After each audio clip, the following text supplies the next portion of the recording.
Welcome back to Signals from Simulacra with Bryceson, and I am Bryceson. And today we're talking about the global economy and the Bitcoin solution to the madness of it all.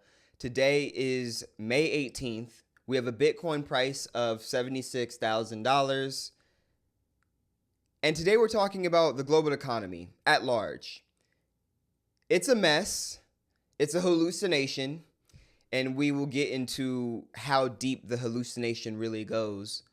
But I genuinely think that Bitcoin and the world economy running on a Bitcoin standard will be able to diminish a lot of the societal problems we see today due to rampant capitalism, us being in a period of late stage capitalism right now, with the United States empire being the global hegemon.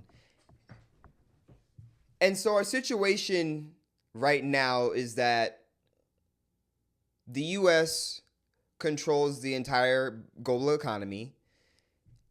And because of that, the government of the United States can pretty much do whatever they want.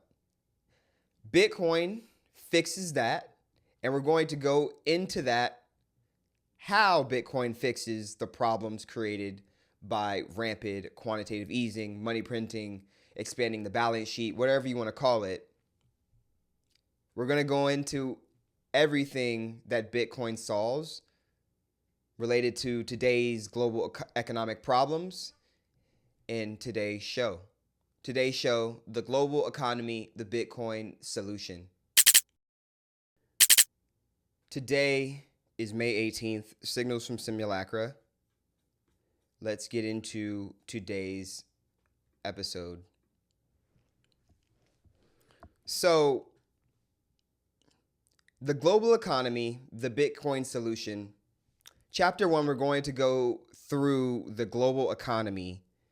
What is double entry bookkeeping, and then how that relates to the US dollar and the mass hallucination that it holds over the entire world. First, to understand the global economy, you really have to understand what is double entry bookkeeping. How do central banks print money out of thin air?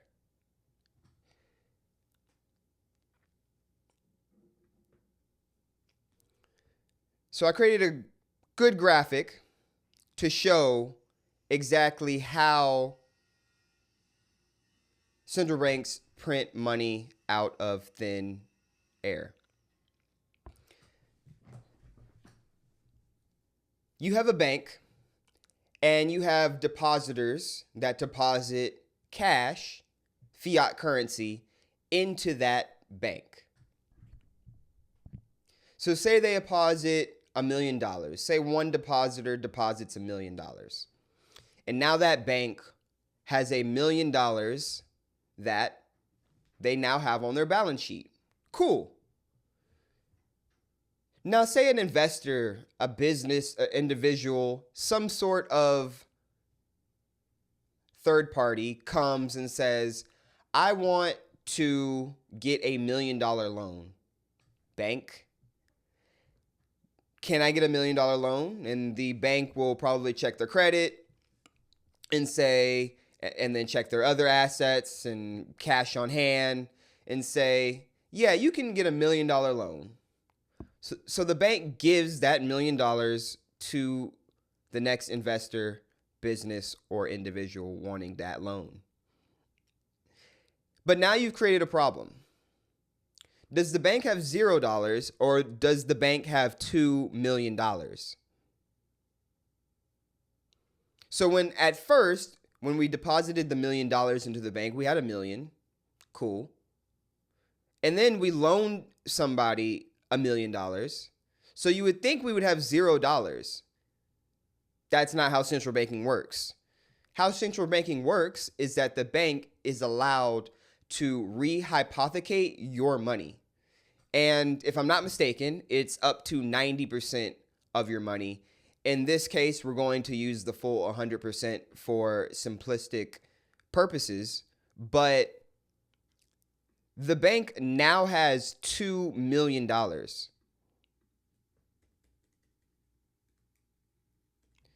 The bank does not have $0 because the bank now has a receipt in the form of a asset on their ledger that they can say, hey, I loaned someone $1 million, and so they're indebted to me, even though the $1 million that you loaned out was your only $1 million. Now, if the bank had originally $5 million and someone came and deposited $1 million and then you loaned out $1 million, then the bank is completely sovereign. In this instance, it is not sovereign. And in a United States central banking system, banks are allowed to be not sovereign. I guarantee you, your bank you use, Bank of America, Chase, you can go down the list, none of the banks are sovereign. As in, when you log onto your bank account on the web app, on the mobile app, yeah, you see your money there. You can see it digitally. It's there. But that bank is not really sovereign because they've loaned out your money every which way to the point where they have receipts for all of their assets and loans on their balance sheets. And then at the end, they will go and settle with the Federal Reserve, as we'll get into later. So this is how central banks create money out of thin air. The bank now has $2 million in assets.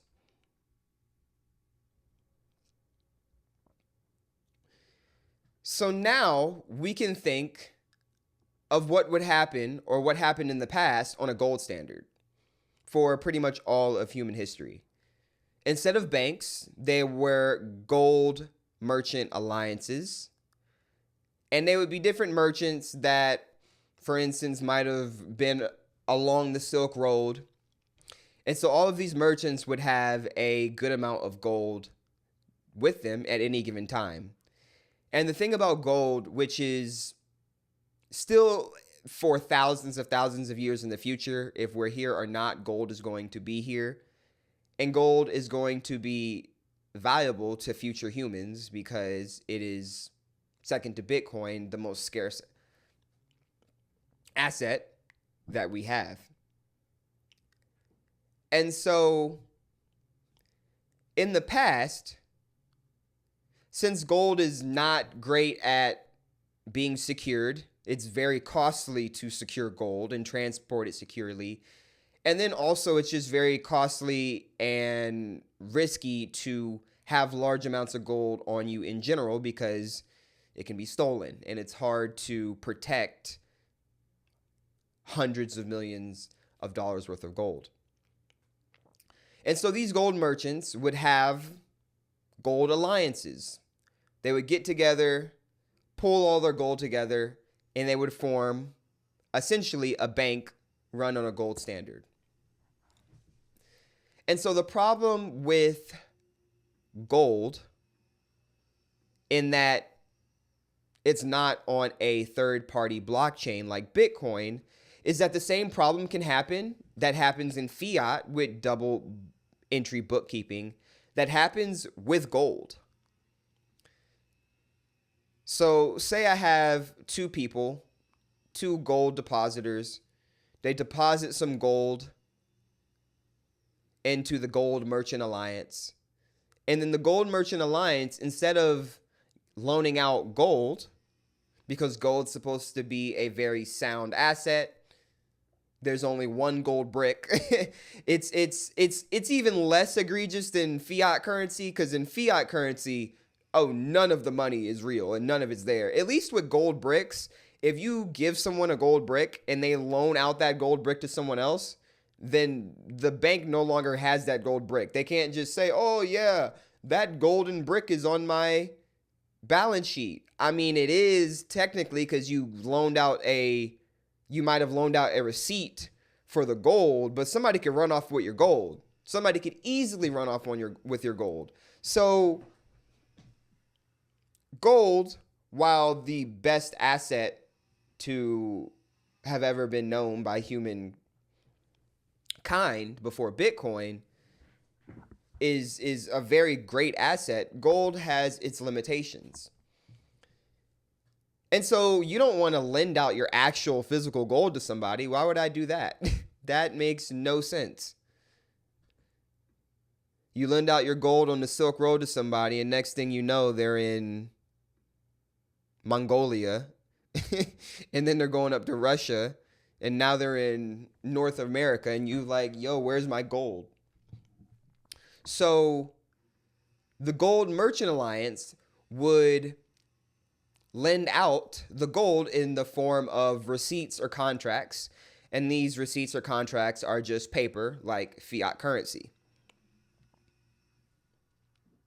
Let me take a water. Okay.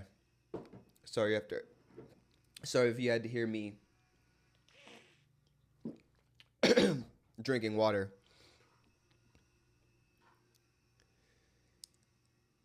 And so gold fails here because the same thing that happens with fiat happens with gold. You end up printing money in the form of receipts and contracts and paper money. And the problem with double entry bookkeeping is that no one is going to put these receipts that they're loaning out on their liabilities. When you have your balance sheet, you have your assets and your liabilities on one side and the other side. You take each together, your assets being pluses, your liabilities being negatives. You add the pluses and the negatives together, and that will give you your net worth in your, or it'll give your net worth, your sovereignty level, your sovereignty ratio. It'll give you an idea of how sovereign are you in this endeavor. Over here, no one's going to put these receipts that they're loaning out in liabilities. If I have some gold, let's say gold, cool. I'm gonna keep putting that gold in my, look at all these deposits of gold. People are just depositing a bunch of gold in my assets, right? So now I want to lend all this gold out because I want to make money on it, right? I want to make some money off my gold. So what do? Let's start lending these out in the form of paper because I'm not going to give people my actual physical gold. The same thing in fiat. You're not going to give people your actual fiat currency. Well, you are going to give people your fiat currency because it's just digital. You're just printing fiat. So we can add some fiats here. And these are all my assets. Cool. Now let's start loaning some out. Now when I loan as a bank these assets out to make money on them, I'm not going to put all of these golds in liability. Why would I put these all in liability? They're loans that I'm loaning out to people. That means that people can default on the loan I gave them. So that's an asset to me. It's an asset to you when you have enough of supply to keep you solvent. So in this situation, yeah, you can loan out gold. You can loan out 4 golds to 1, 2, 3, 4, 5, 6, however many 7 golds you can. But the problem is when you start loaning out more than you actually own, they don't end up being assets. They end up being liabilities on your balance sheet. But the way central banks operate is that no one's going to put these on their liabilities because guess what? That doesn't get you a bonus at the end of the year. A bunch of liabilities on the balance sheet. Nah, we have a bunch of gold. We lent out a bunch of gold. We're making money. It doesn't matter if we're not sovereign. Everybody's making money. And this is what happens in a fiat system.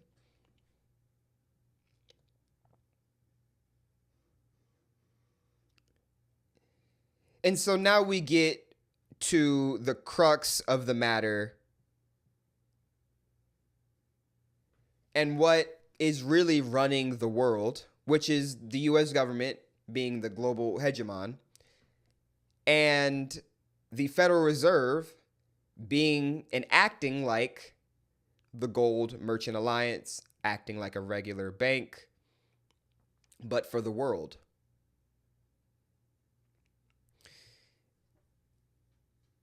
And so how this works is that, let me make myself a little bit bigger.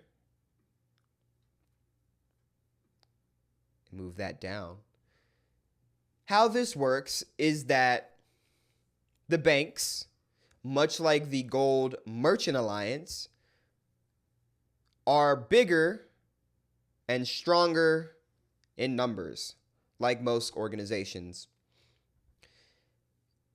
And the collection of all of our banks, that be, the big banks that we all know, Bank of America, Chase, JP Morgan, etc., Wells Fargo, make up the Federal Reserve. And that's how actual capital works in a capitalistic system like the US government has. The US government has no money. Let me say it again. The US government has no money. The money comes from private transnational capital. All this is private money. Private money. This is all private money. So the government, the public sector, the public government gets money from banks, private money, to form the Federal Reserve. And how this works is that the US government prints US treasuries, as in they print dollars, $10 bills, $20 bills. They print dollars. They print US treasuries. They print dollars in the form of bonds and US treasuries. And then the Federal Reserve buys these treasuries. The Federal Reserve buys treasuries.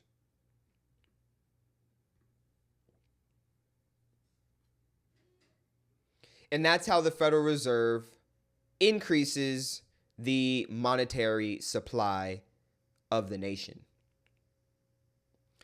And so, okay, this system could work in a non-corrupt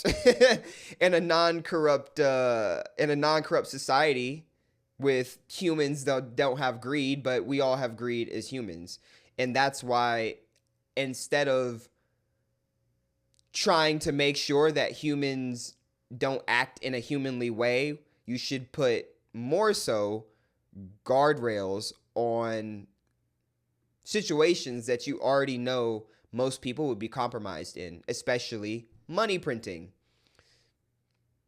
And that's where we get the Cantillon effect, where the people who are closest to the money printer, right here is the money printer, this system right here, the US government prints US treasuries, the Federal Reserve goes and buys those treasuries to increase the money supply. That's how the Federal Reserve gets its money. They go and buy these US treasuries. The more they buy, the more the monetary supply goes up.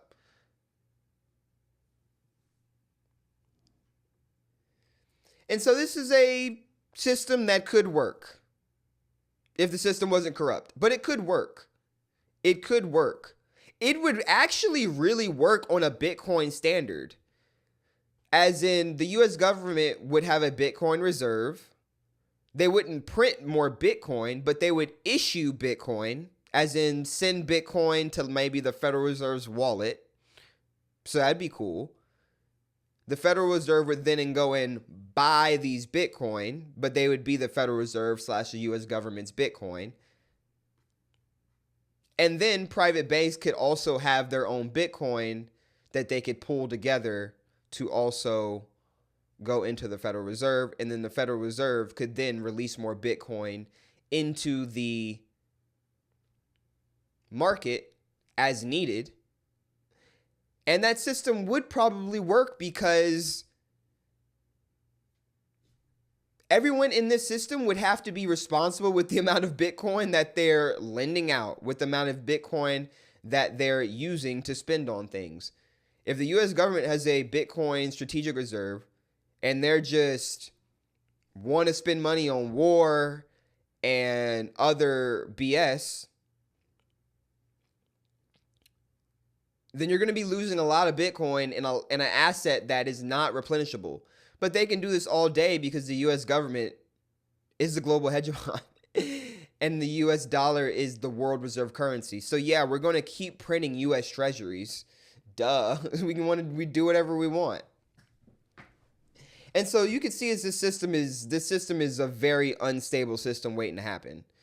And we know over the course of our lifetimes, over the last 20 years especially, but since 1971 when we went off the gold standard, and then even before that when the Bretton Woods Accord was established, and then even before that with the Federal Reserve System, and then you could go even before that to like the Bank of London, but I digress.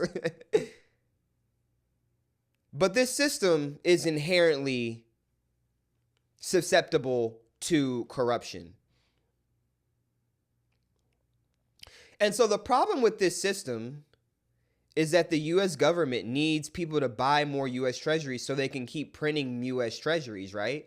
The Federal Reserve can only buy so many treasuries. That's why we're in so much debt. The Federal Reserve keeps buying these treasuries. The banks keep having the Federal Reserve buy these treasuries. Treasuries go to war. They flow out to war.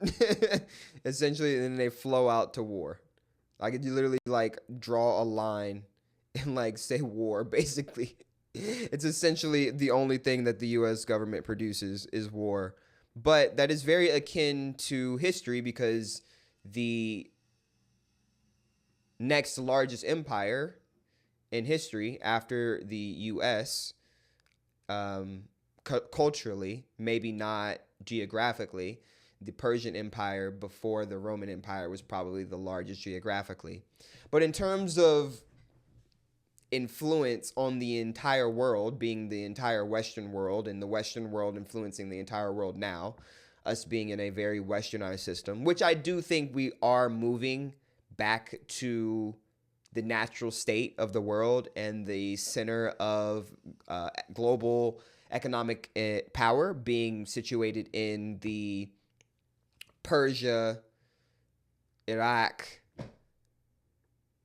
region of the world. Turkey, China, Russia, Eurasia, mostly. There's a really good McKinsey chart that McKinsey put out showing the movement of the global economy from thousands of years in the past until now. And you see a shot from Eurasia going to west, and then it's now all the way coming back to the natural state. And so the U.S. government needs more people to buy more treasuries so it can print more treasuries, because the more we print, the more we can do whatever. If you had the money printer and you could literally wake up every morning and just press a button and $1,000 just you press a button and you go into your oven and now there's $1,000 in your oven or your microwave. Your hand's you're gonna break your fingers from mashing that motherfucker. You're gonna mash it. That's what the U.S. government does. They mash the money printer. Money printer go brrr. Yeah, that's what's happening. So they're gonna keep printing money so they can keep paying for war, essentially. But they need more people to buy more of these U.S. treasuries. And so what do we do? Okay, the Federal Reserve is one central bank that's buying those treasuries. It's the U.S. central bank. We need more central banks to buy more treasuries, duh. So we're going to have all of our allies, as the U.S. government says. They're not allies. When you're the global hegemon, you don't have allies, you have vassal states. The GRC, the Gulf countries are not allies. They're vassal states. It's not a real place. That normally would be a desert, but because the US is the global hegemon, you can have, like, I don't know, tropical rainforest in Dubai for some reason. Who knows? But South Korea is not an ally. It's a vassal state. Japan's a vassal state. These are vassal states. The global hegemon doesn't have allies. That's not how it works. You're a vassal state and I suck wealth from your people. That's how that works. That's how it works in when you have an imperium. I don't have allies. You have a bunch of vassal states, and some vassal states provide some things. So one vassal state might provide avocados. Another vassal state might provide super cool IT products. Japan and South Korea. Another vassal state might provide something else. They're just vassal states of the US. So when you think that these countries actually, the governments, the people are different.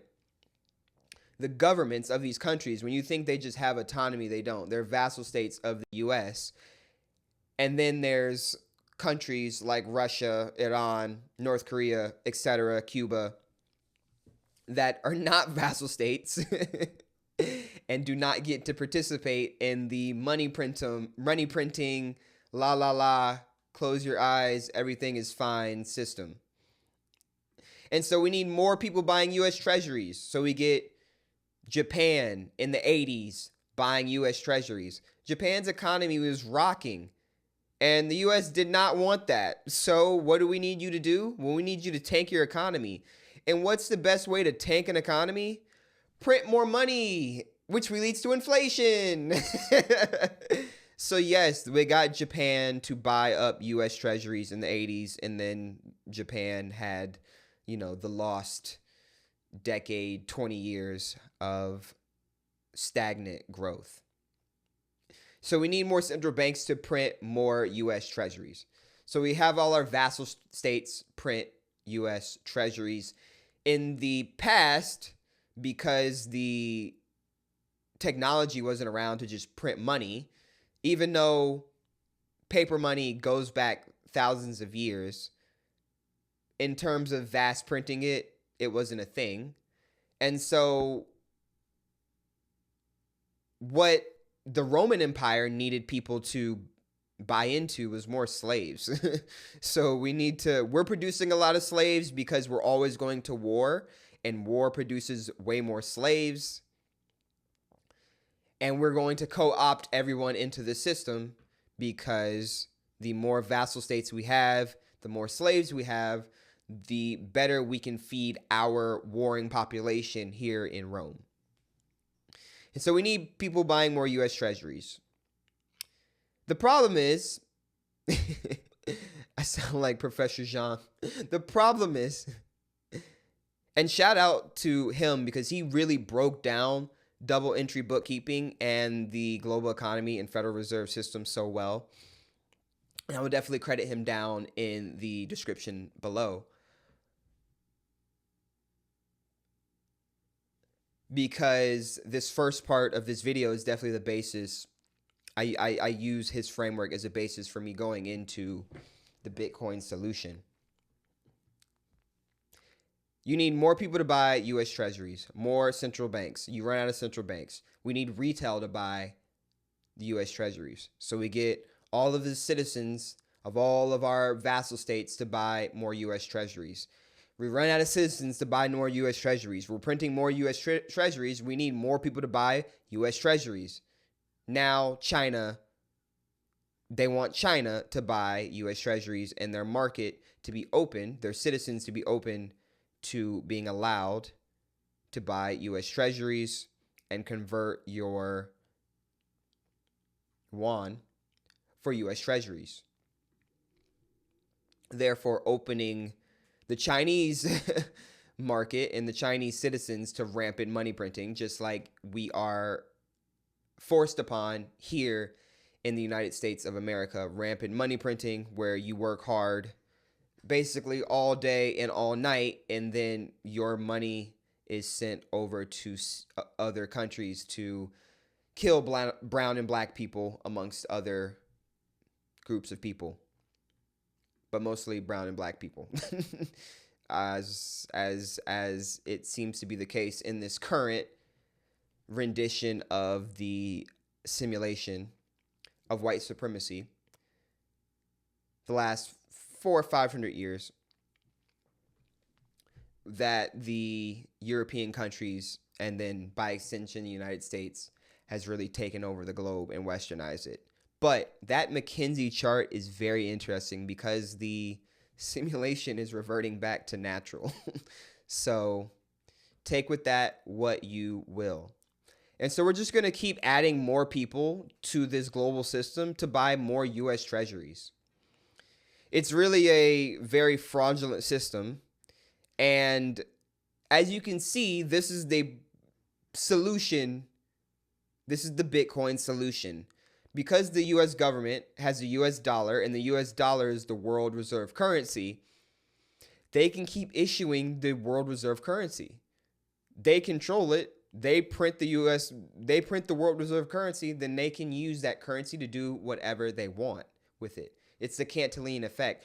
The person, the people, the group, the organization closest to the money printer is going to use the money first for whatever they want. And so since Bitcoin has no issuer, there's no third-party issuer, there's no one you have to trust to not print a bunch of money that solves this entire problem.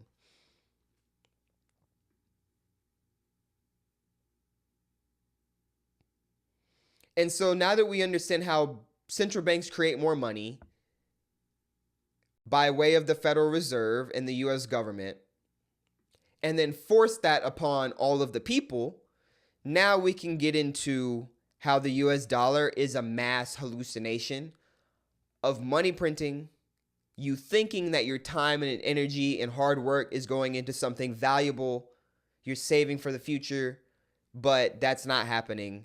They are printing your money. Really not opaquely. It's pretty transparent, actually. A few years ago, it might have been opaque. Decades ago, in 1971, when Nixon got off the gold standard, it was probably opaque. A lot of people didn't understand. But today, I mean, the other day, Trump, well, not the other day. Now we've been into this war for 2-3 months now. And a month in, they're like, yo, we need $200 billion more dollars. That's as transparent as money printing as you can get. They don't even call it quantitative easing anymore, or like balance sheet tightening or balance sheet expanding. Somehow balance sheet tightening and balance sheet expanding both mean money printing. It's crazy out here. Yo, we need $200 billion more dollars. Where's that money coming from?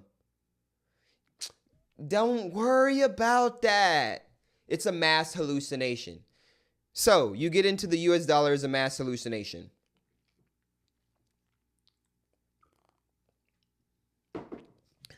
And again, I want to credit predictive history with this graphic. And I have gone into this graphic before on the fall of an empire, where I discuss how the global economy is set up, the global empire is set up. So I'm not going to go into it too heavily today. I think I released a cut of the fall of empire from Signals from Simulacra. I think it was April 4th. It might have been. Yeah. It might have been April 4th. And if I didn't, I will go and release that. I'll look after this show. But this is how the global empire, this is how the U.S. empire is made up right now. The game masters and the empire right here. Let's go in a little bit. That is from before this entire section, the global empire, that little section with the game masters is exactly here. That is this. That is this section. The game masters being the private money, the transnational capitalists, the Federal Reserve, the U.S. government, U.S. Treasuries being USD. That is this right here. And because that looks like a scam to most people on the surface, you have to set up a bunch of different layers to the hallucination so that people think this entire hallucination is normal.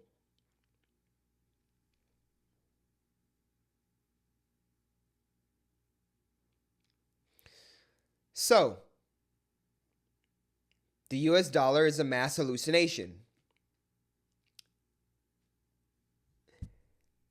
And that brings me to chapter 2. The Bitcoin standard. The Bitcoin solution. And to understand the Bitcoin solution, you have to understand the problem. And we went through the problem just a few minutes ago. The last 37 minutes I've been cooking, but we went through the problem. The problem is that a few select people can print money for the entire world to use. They have first access to the money printer, and then they don't even use their positioning and their power in relation to the money printer to do good in the world. They use it for selfish, ostensive, and really downright evil things. And that leads to the problem, which is that the US dollar, look at this, the dollar's purchasing power has absolutely collapsed over the last 100 years. It's collapsed over the last 100 years. I don't remember the stat specifically, but it's 93%. And that stat might be a little bit old because this ends in 2020. And the stat I read might have been from before the war. So I can only imagine how much more loss the purchasing power of the US dollar has taken since the war. But this is the problem that comes from a few select game masters controlling your time and your energy and your attention, your creativity in the form of fiat currency.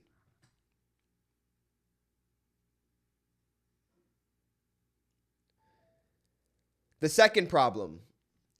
So really one of the main problems is the opaque or transparent. At this point, they do it both opaquely and transparently. The problem of central banks constantly printing away your time and energy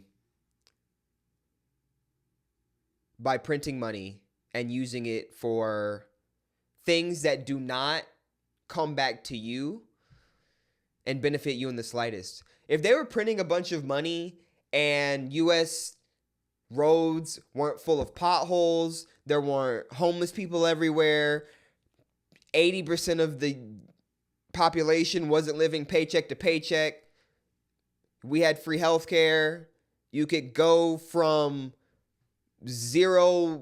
age zero school all the way to getting your PhD for no cost, because that only helps society and not a few people at the top when most people are uneducated. That's why they want to keep most people uneducated.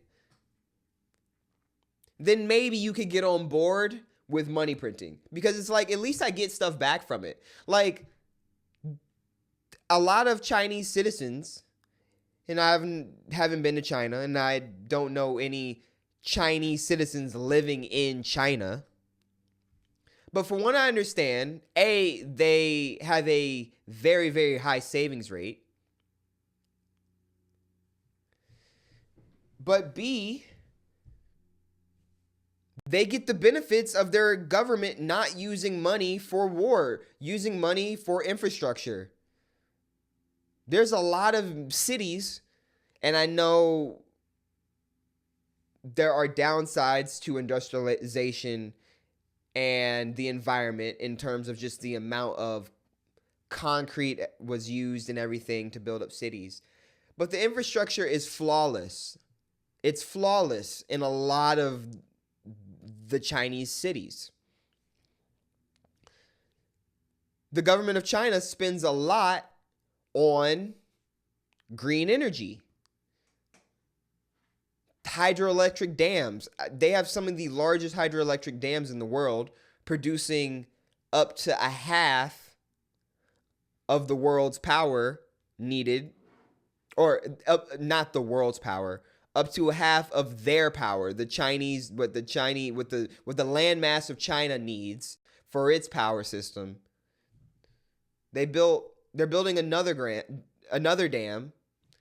There's wind turbines everywhere. You're investing back into your country so that you don't have to spend money in the long term on things.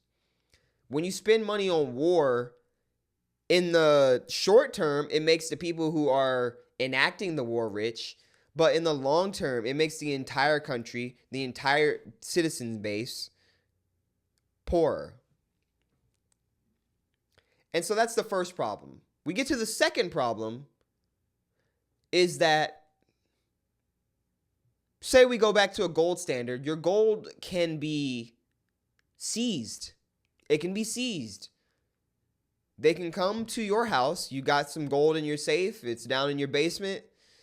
Well, I hope you have some protection for that gold, because they can take it if they want.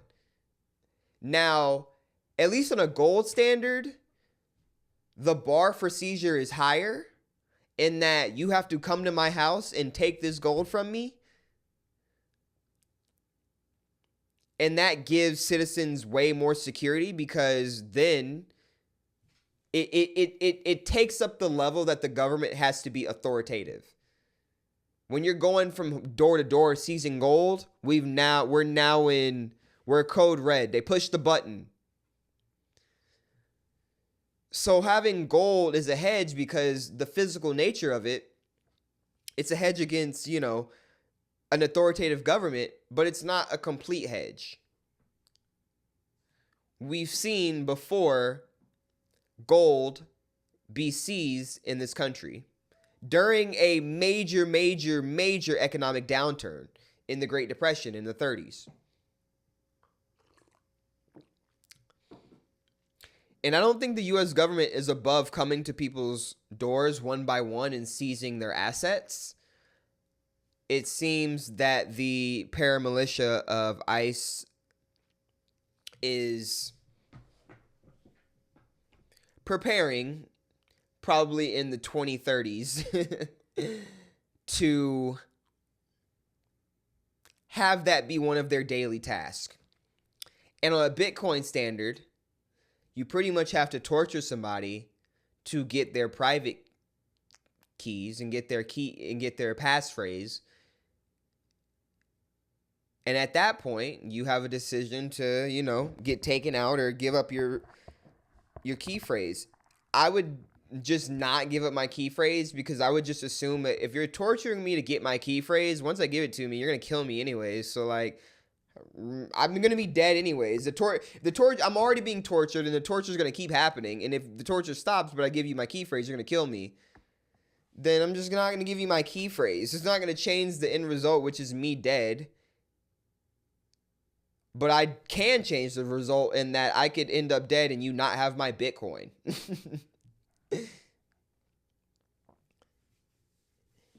And so we get to the Bitcoin solution from these two major problems.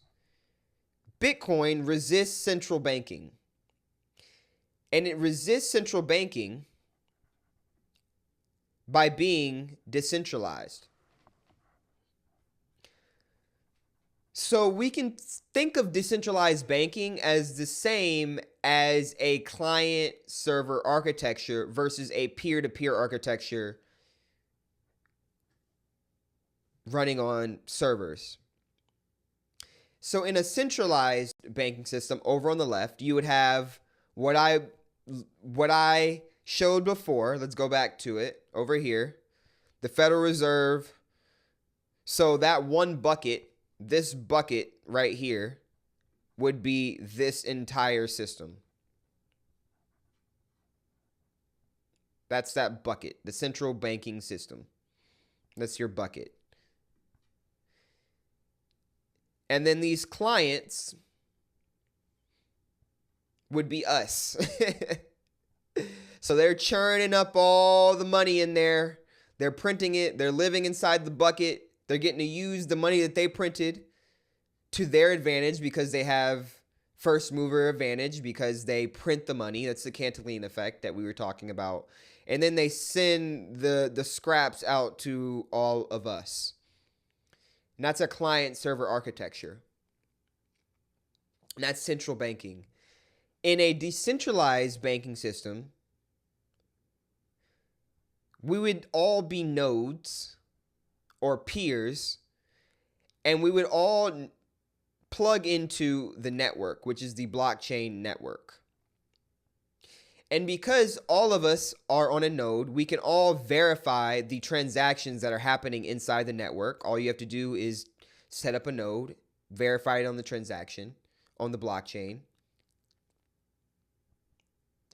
And because we all rely on the decentralized system, it disincentivizes any given node to act maliciously. It's actually in each node's best interest to be a benefit to other people on the network because that keeps the network even more secure. And this allows the network and the blockchain, the ledger of the economic system, to always be present.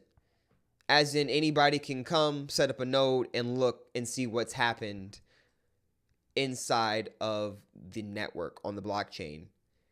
In a client-server architecture, in central banking, you can't see what's inside this barrel. You get sent what's on your quote-unquote computer screen, but you don't see what's getting cooked up inside the central bank.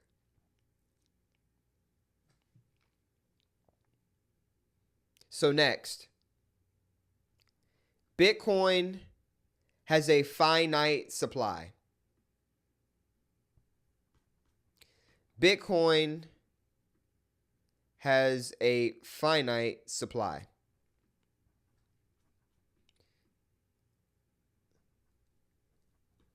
Bitcoin's finite supply is the hedge. There's only 21 million against this system that I just went through, where the U.S. government can continue to print U.S. treasuries, U.S. dollars, bonds. They continue to issue them out. And you can insert the U.S. government for any government. Any government. So it wouldn't make it better if the yuan was the world reserve currency. It wouldn't make it any better. It would not make that any better at all. The same thing would happen. Central banks tend to print more money because central banks are made up of people, and humans are prone to being greedy. And if the global economy is going to run, there needs to be guardrails against human greed, which Bitcoin allows for. And the major way is that there's a finite supply.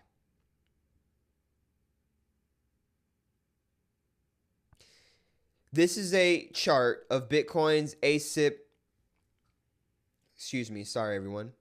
This is a chart of Bitcoin's asymptotic money supply targeting. And as you can see, the lines are going reverse. This is the money supply is going down. It's going down over time. Wait, no, I'm reading this completely wrong. Wait, no. This has nothing to do with fiat. It is the Bitcoins. Let me redo this. Scratch that. So this is Bitcoin's asymptotic money supply targeting. And as you can see, as the total money supply that is available goes to 100%, Bitcoin is slowing down its growth. And its growth is going to near... Am I completely messing up this chart? I'm not messing up this chart at all. No. Yeah, I know exactly what I'm saying. As more blocks are created, as in more Bitcoin is released, the total amount of Bitcoin is going to go up, and it is going to near 100% or asymptotically approach zero, essentially. 100% would be zero in this sense. Zero as in there's going to be no more Bitcoin produced. Chart was tripping me up for a second. So the longer we go on, the less Bitcoin there's going to be flowing to the exchanges for people to buy. There's not just going to be more being issued like there's more fiat currency issued.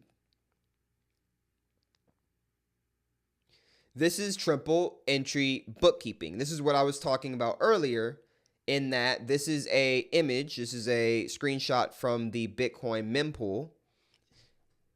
And this is a screenshot showing what blocks have already been verified and what blocks are sitting waiting in the mempool to be verified.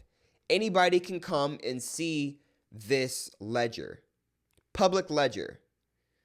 In double entry bookkeeping, we go back to our assets and liabilities. Each person would have an assets and liabilities balance sheet. So another person would have another assets and liabilities balance sheet. And guess what? All those assets that you listed as assets, a person's also not going to put liabilities. Everyone's going to put that they have more assets than they have and going to downplay the liabilities. On a Bitcoin standard, that's not how that works. We can see how much you have. How sovereign are you? And that's when we get to the world on a Bitcoin standard. What does the world look like when we have triple entry bookkeeping on a public ledger? When we have completely seizure-free money, the federal central government cannot come and take your asset.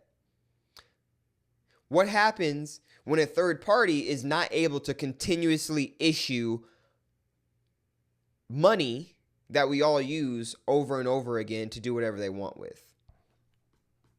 What happens on a Bitcoin standard? So let's go into what happens on a Bitcoin standard.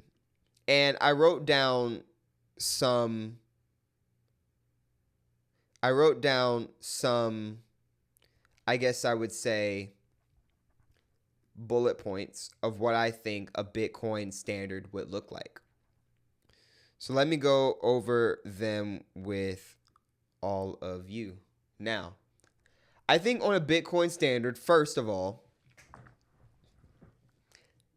I think in general, everyone would have a better relationship with money. Many Americans have a deep and frankly terrible relationship with money. And terrible in the sense that for a lot of people, thinking about money, handling money, etc., produces anxiety, stress, disappointment, amongst other things. Most Americans' experiences with money in general are very negative. Very negative in general. It's just very negative. And I don't think that's a coincidence. I think that is designed. I think if you can keep a population anxious, you can keep them in control. You can keep them in control. You can keep them controlled. You can stay in control by keeping a population anxious. And this is because the high time preference that money printing induces makes us feel anxious all the time about, I'm not making enough. I spent too much. Was I productive enough today to make more money? It's all about what you are producing given day to day in any day to get pieces of paper. You're taking your time, attention, creativity to get pieces of paper that they're inflating away.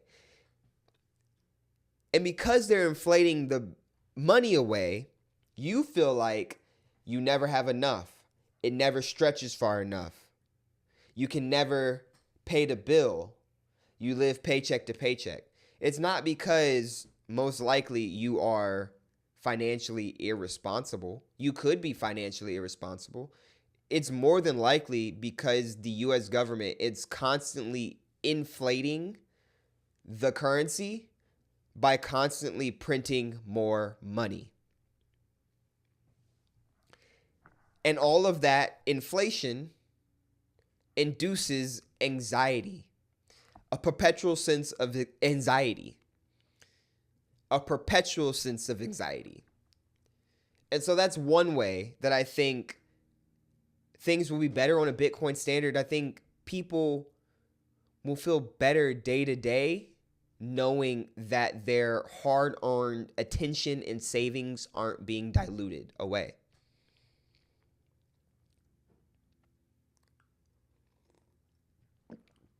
I'm kind of going. We're about to hit an hour. I think this is going to be very easy to edit too because I have not taken any breaks. There's like one part at the beginning I might have to edit, but this is a great video so far. Okay, second point that I think will come to fruition because of a world on a Bitcoin standard. The termination of money printing would also lead to deflation. And consequently,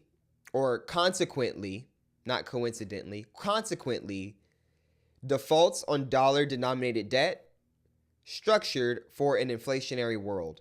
So I think all of these debts, like I went through before in terms of the assets versus liabilities, are going to be defaulted on. All of these central banks are going to default on all of their loans. The Federal Reserve is going to default on the loan that they have. And the U.S. government is going to have a sovereign debt crisis. It is what it is. But on a Bitcoin standard, inflation would be deflationary. Why? Well, there's no more of the asset to go around. Once 21 million have been released, that's what's in the market.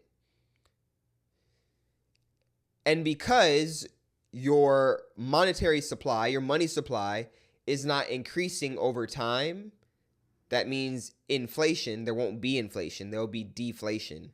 Because your money will actually get more and more valuable. You'll be able to buy more things over time, not less things over time, like now on the US dollar.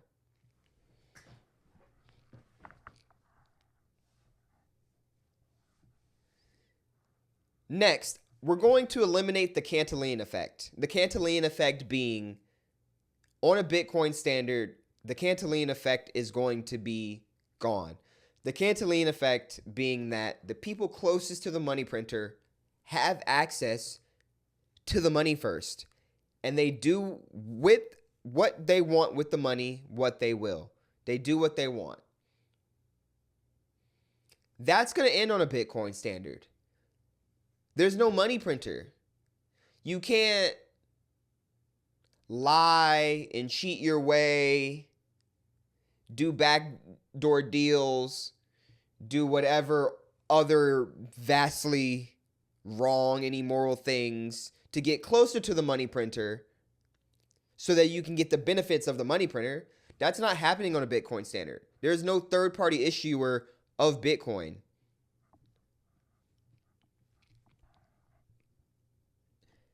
And that's where I think that oligarchy, as it is right now, is going to come to an end.